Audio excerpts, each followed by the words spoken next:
இனி யார் நினைச்சாலும் உங்க பையனை காப்பாற்ற முடியாது என்று சொல்லி தீபக் அங்கிருந்து வெளியே செல்ல அதே சமயத்தில் வெங்கட் மயங்கி விழுந்தான். அதை பார்த்து அருகில் நின்றிருந்த உதயகுமார் அதிர்ச்சியில் கத்த வேணுகோபால் ஓடி வந்து, டே வெங்கட், எழுந்திருடா, என்னாச்சுடா உனக்கு, எழுந்திரு என்று கத்தினார். ஆனால் வெங்கட்டிடமிருந்து எந்த ரியாக்ஷனும் வரவில்லை. அதே சமயத்தில் அவரது வில்லாவுக்கு பக்கத்து பங்களாவில் ஒரு டாக்டர் குடியிருந்தார். அவரை அழைத்து வருவதற்காக உதயகுமார் வேகமாக வெளியே ஓடினார். அடுத்த சில நிமிடங்களில் டாக்டர் அங்கே வந்து வெங்கட்டின் உடலை செக் செய்து பார்த்தார். உடனே அவரது முகம் பயத்தில் வேர்த்து போனது. வெங்கட்டோட உடம்பு ஒரு டெட் பாடி மாதிரி ரொம்ப குளிர்ந்து போயிருச்சு. அவனோட மூச்சும் குறைஞ்சுக்கிட்டே போகுது. எனக்கு தெரிஞ்சு இன்னமும் 2-3 நிமிஷம் தான் தாங்கணும்னு நினைக்கிறேன் என்று டாக்டர் சொல்ல வேணுகோபால் அதிர்ச்சியில் அழுது கொண்டே, டாக்டர் என்ன சொல்றீங்க? என் பையனை எப்படியாவது காப்பாத்துங்க, எவ்வளவு செலவானாலும் பரவாயில்ல என்று கதறியபடி கேட்டார். இந்த டைம்ல ஒண்ணுமே பண்ண முடியாது மிஸ்டர் வேணுகோபால். ஆம்புலன்ஸ் வர வரைக்கும்லாம் உடம்பு தாங்காது. என்னோட லைஃப்ல இந்த மாதிரியான ஒரு நோயாளிய நான் பார்த்ததே இல்லை. வெங்கட் உயிர் பழைக்கிறதுக்கான சான்ஸ் ரொம்ப ரொம்ப கம்மி. சிபிஆர் பண்றதுலயும் பிரயோஜனம் இல்லை. இதுக்கு மேல உங்க பையன் பிழைக்கணும்னா அது கடவுளால மட்டும்தான் முடியும் என்று சொன்னார். உடனே வேணுகோபால் என்ன செய்வதென்று தெரியாமல் சுற்றிலும் ஒரு முறை பார்த்துவிட்டு தீபக்கை தேடி வெளியே ஓடினார். கேட்டிற்கு வெளியே சென்று பார்க்கும்போது தீபக் ஆட்டோவுக்காக காத்து கொண்டிருந்தான். அவனை பார்த்ததும் கொஞ்சம் நிம்மதி அடைந்த வேணுகோபால் நேராக ஓடிச் சென்று அவனுடைய கால்களை பிடித்து கொண்டு, தீபக், எப்படியாவது என்னோட பையனை காப்பாத்துங்க. டாக்டர் கூட அவனை கை விட்டுட்டாங்க. இந்த நிலைமையில எனக்கு உங்களை விட்டா வேற யாருமே இல்ல. ப்ளீஸ் ஹெல்ப் பண்ணுங்க. அவன் பண்ணின தப்புக்கு நான் உங்ககிட்ட மன்னிப்பு கேட்டுக்கிறேன். உங்க காலில் வேணாலும் விழுறேன் என்று சொல்லி அவனுடைய காலில் விழுந்து அழுதார். தீபக்கால் மட்டும்தான் தன்னுடைய மகனை காப்பாற்ற முடியும் என்று வேணுகோபாலுக்கு நன்றாகவே தெரிந்திருந்தது. மிஸ்டர் வேணுகோபால், என்கிட்ட கெஞ்சறதுல எந்த யூஸும் இல்ல. உங்க பையனுக்கு இருக்கிற கோபத்தை பார்க்கும் போதே தெரியும் அதுவே ஒரு நாள் அவனை விழுங்கும்னு. அவன் இத்தனை நாளா பண்ணின கெட்டதெல்லாம் தான் இப்ப அவனோட உசிரை எடுக்க போகுது. ஆனா அவன் இப்படி ஆனதுக்கும் எனக்கும் எந்த சம்பந்தமும் இல்ல என்று சொன்னான் தீபக். அதை கேட்டதும் வேணுகோபாலின் கண்களில் இருந்து கண்ணீர் வழிய ஆரம்பித்தது. தீபக், அப்படியெல்லாம் சொல்லாதீங்க. என் பையனோட சார்பா நான் மன்னிப்பு கேட்டுக்கிறேன். அவனை தவிர இந்த உலகத்துல எனக்கு வேற யாருமே கிடையாது. இதுக்கு மேல அவனை நல்லவனா மாத்த வேண்டியது என்னோட பொறுப்பு. இந்த ஒரு தடவை மட்டும் அவனுக்கு மன்னிச்சு அவனை காப்பாத்துங்க ப்ளீஸ் என்று காலை பிடித்து கொண்டு கெஞ்சினார். தீபக் எவ்வளவோ முயற்சி செய்தும் வேணுகோபாலை அவனுடைய கால்களில் இருந்து விளக்க முடியவில்லை. அப்போது வெளியே வந்த உதயகுமார் இன்னமும் சில ஆட்கள் எல்லோரும் வேணுகோபாலின் நிலைமையை பார்த்து கவலையுடன் நின்றனர். அப்போது தீபக் மேலே தூக்கி, என்ன பண்றீங்க மிஸ்டர் வேணுகோபால்? என் அப்பா வயசுல இருக்கீங்க, ஏன் காலை பிடிச்சு கெஞ்சிட்டு இருக்கீங்க? நீங்க இப்படி பண்றதால எந்த பிரயோஜனமும் இல்ல என்று சொன்னான். இல்ல தீபக், நீங்க என் பையனை காப்பாத்துறேன்னு சொல்ற வரைக்கும் நான் உங்களை விட மாட்டேன். என்கிட்ட எவ்வளவு பணமும் புகழும் இருந்து என்ன பிரயோஜனம்? என்னோட பையனை என்னால காப்பாத்த முடியலையே. அவனுக்கு மட்டும் ஏதாவது ஆச்சுன்னா நானும் அவன் கூடவே செத்து போயிடுவேன். தயவு செஞ்சு அவனை வந்து காப்பாத்துங்க. இன்னமும் கொஞ்ச நேரத்துல அவனோட மூச்சு சுத்தமா நின்னுடுன்னு டாக்டர் சொல்றாரு.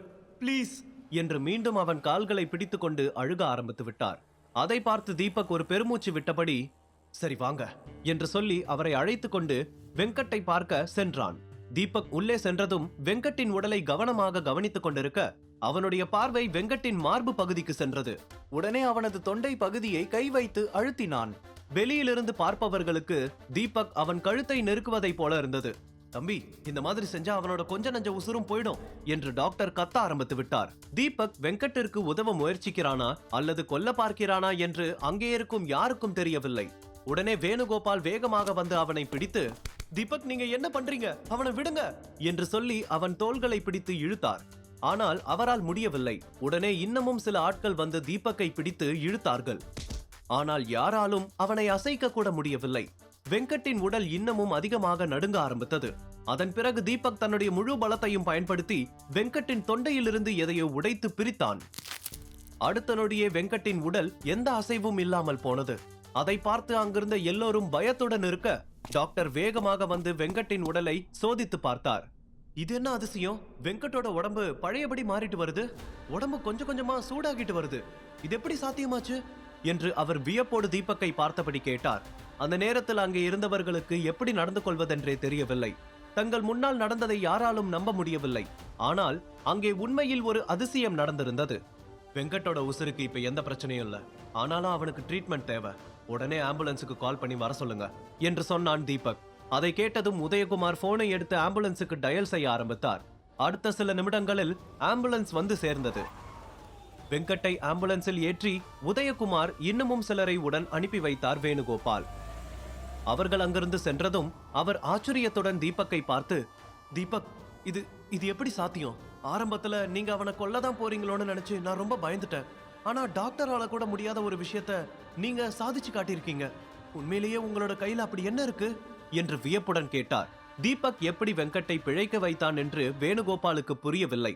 அப்போது தீபக் தன்னுடைய கையை திறந்து காட்டினான். வேணுகோபாலுக்கு அதை பார்த்ததும் பயங்கர அதிர்ச்சியானது. இது ஒரு ரத்தின கல். இந்த கல் உங்களோட மகன் கழுத்துல இருந்துச்சு. உங்க மகனுக்கு பழங்கால பொருட்கள் மேல இருக்கிற ஆர்வத்துல எதை பார்த்தாலும் யோசிக்காம அதை வாங்கிடுறான். ஆனா எல்லா பொருட்களும் சாதாரண பொருட்கள் கிடையாது.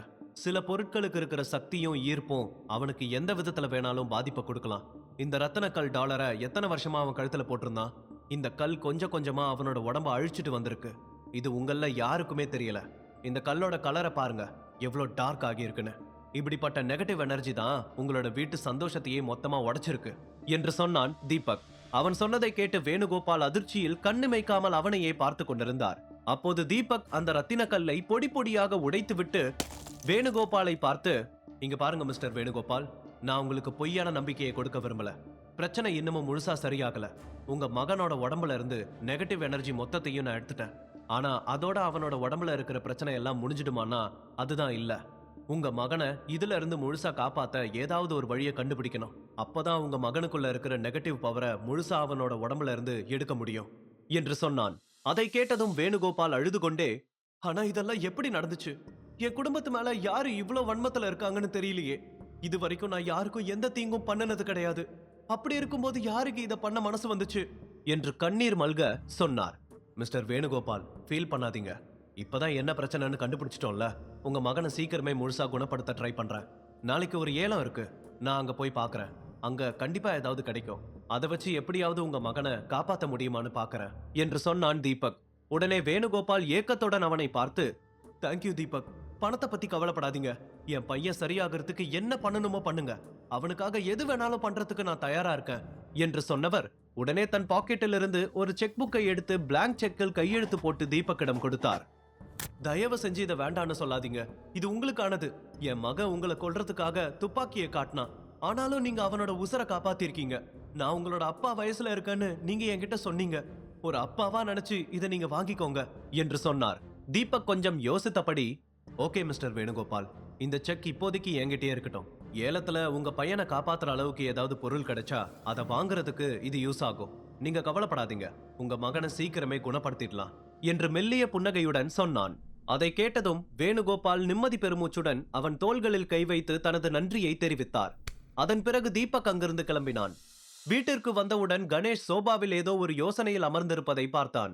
உண்மையில் நாளைக்கு நடக்க போகும் ஏலத்திற்கு அவருக்கு செல்ல வேண்டும் என்ற ஆசை இருந்தது. ஆனால் போன முறை நடந்த கலவரத்தை நினைக்கும் போது அவருக்கு பயமாக இருந்தது. அவருடைய யோசனையை பார்த்து அவர் ஏலத்தை பற்றி தான் நினைத்துக் கொண்டிருக்கிறார் என்பதை தீபக் புரிந்து கொண்டான். அப்போது தீபக் உள்ளே நுழைந்ததை பார்த்ததும் அவர், தீபக், நீ ஆபீஸ்க்கு தானே போன, இவ்வளவு சீக்கிரம் திரும்பி வந்துட்ட என்று கேட்டார். உடனே அவன் சிரித்துக் கொண்டே, அங்கிள், போன தடவை அந்த பழங்கால பொருட்களோட மார்க்கெட்ல வேணுகோபால்னு ஒருத்தரை பார்த்தோமே, அவர் இன்னைக்கு என்ன மீட் பண்ணி நாளைக்கு நடக்க போற ஏலத்துல அவருக்கு சில அரிய வகையான பழங்கால பொருட்களை வாங்கணும்னு சொல்லி எனக்கு 10 கோடிக்கு செக் கொடுத்திருக்காரு. இந்த டைம் நாம ஏலத்துக்கு எந்தவித தயக்கமும் இல்லாம போகலாம். போன தடவை நம்மள வேடிக்கை பார்க்க தானே வந்திருக்கோன்னு எல்லாரும் அவமானப்படுத்தினாங்க. இந்த தடவை அப்படி யாரும் சொல்ல முடியாது என்று சொன்னான். அதை கேட்டதும் கணேஷ் ஆச்சரியத்துடன், என்ன தீபக் சொல்ற? உண்மையிலேயே அவர் 10 கோடிக்கு செக் கொடுத்தாரா என்று கேட்க, தீபக் ஏற்கனவே அந்த பிளாங்க் செக்கில் 10 கோடி என்று ஃபில் செய்து வைத்திருந்ததை எடுத்து அவருக்கு காட்டினான். வேணுகோபாலுக்கு வாஸ்து சாஸ்திரம், வேதத்துல எல்லாம் அதிக நம்பிக்கை வச்சிருக்காரு. எனக்கும் பழங்கால பொருட்கள் மேல இருக்கிற ஈர்ப்பை பார்த்து அவருக்காக நல்ல பொருட்களா வாங்க இந்த பணத்தை கொடுத்தாரு என்று சொன்னான் தீபக். உடனே கணேஷ் ஆச்சரியத்துடன் அந்த செக்கை பார்த்துவிட்டு, தீபக், நீயே யூடியூபை பார்த்துதான் அதெல்லாம் கத்துக்கிற. அவருக்கு ஹெல்ப் பண்றது நல்ல விஷயம்தான். ஆனா வேதத்தை பத்தி உனக்கு முழு அறிவு இருக்கிறதா நீ நினைக்கிறியா? இதனால அவங்க குடும்பத்துக்கு ஏதாவது பிரச்சனை வந்துச்சுன்னா அதுக்கு நீதான் காரணம்னு கை காட்டுவாங்க. அப்ப யார்கிட்ட இருந்தும் நாம தப்பிக்க முடியாது என்று கவலையுடன் சொன்னார். அங்கிள், அதை பத்தி எல்லாம் கவலைப்படாதீங்க. அப்படி எதுவும் நடக்காது. இந்த விஷயத்தை பத்தி நான் நிறைய படிச்சிருக்கேன் என்று தீபக் நம்பிக்கையுடன் சொன்னான். உடனே கணேஷ் சிரித்து கொண்டே, உன் மேல எனக்கு நம்பிக்கை இருக்கு தீபக், நீ எந்த தப்பும் பண்ண மாட்ட என்று சொல்ல, அப்போ நாளைக்கு நாம 2 பேரும் ஏலத்துக்கு போகலாம் என்று சொன்னான் தீபக். அதை கேட்டு கொஞ்சம் யோசித்த கணேஷ், இல்ல தீபக், நான் வரல. நீ சொன்னதை கேட்டே என் மனசு நரம்பிடுச்சு. நீ மட்டும் போயிட்டு வா என்று சொன்னார். போன முறை நடந்த எதையும் அவர் இன்னமும் மறக்கவில்லை. அங்கிள், எனக்காக இந்த தடவை வாங்க ப்ளீஸ். போன தடவை நடந்த மாதிரி எதுவும் நடக்காது. இந்த தடவை எல்லாமே நம்ம கிட்ட சரியா இருக்கு என்று சொல்லி அவரை வற்புறுத்தினான் தீபக். ஒரு கட்டத்திற்கு மேல் அவராலும் தீபக்கின் வார்த்தைகளை மீற முடியவில்லை. சரி தீபக், நான் வரேன் என்று கணேஷ் சொல்ல, தீபக் சந்தோஷமாக சிரித்துக்கொண்டே அவனுடைய ரூமுக்கு சென்றான். மேலே தனது ரூமுக்கு வந்ததும், ஏலத்துல எனக்காகவும் ஒரு கல்லை வாங்குவேன். நான் போன தடவையே வாங்கி வச்சிருந்த அந்த கல்லை எங்கேயோ மிஸ் பண்ணிட்டேன். எங்க போச்சுன்னோ எனக்கு தெரியல. ஒருவேளை அன்னைக்கு பிரியாவை காப்பாத்த சண்டை போடும்போது எங்கேயாவது விழுந்திருக்கலாம். ஆனா இப்ப இந்த ஏலத்துல அதுக்கு பதிலா ஒரு கல்லு கிடைக்கும்னு நான் நம்புறேன் என்று தனக்குள் சொல்லிக் கொண்டான். அந்த நேரத்தில் அவனுடைய போன் ரிங் ஆக அதை எடுத்து பார்த்தான். அப்போது ஆர்த்தியின் நம்பரிலிருந்து கால் வருவதை பார்த்ததும் ஒரு நொடி அதிர்ச்சியானவன் போனை அட்டன் செய்து, என்ன விஷயம் என்று கேட்டான். தீபக், நாளைக்கு நடக்கிற ஏலத்துக்கு நீ வரணும்னு ஆசைப்படுறேன். அதுக்காக தான் நான் உனக்கு கால் பண்ணேன் என்று சொன்னாள் ஆர்த்தி. அதை கேட்டதும் தீபக் யோசிக்க ஆரம்பித்தான். இவ எதுக்காக என்ன ஏலத்துக்கு கூப்பிடுறா? ஒருவேளை அந்த ஏலத்துக்கு சௌந்தர்யாவும் வருவாளா? இல்ல ஆர்த்தி அங்க வேற ஏதாவது பிளான் பண்ணி வச்சிருக்காளா? நாளைக்கு நான் அங்கிளையும் கூட்டிட்டு போறதா பிளான் வச்சிருக்கேன். அங்க ஆர்த்தி அவர்கிட்ட ஏதாவது சொல்லிட்டா என்ன பண்றது?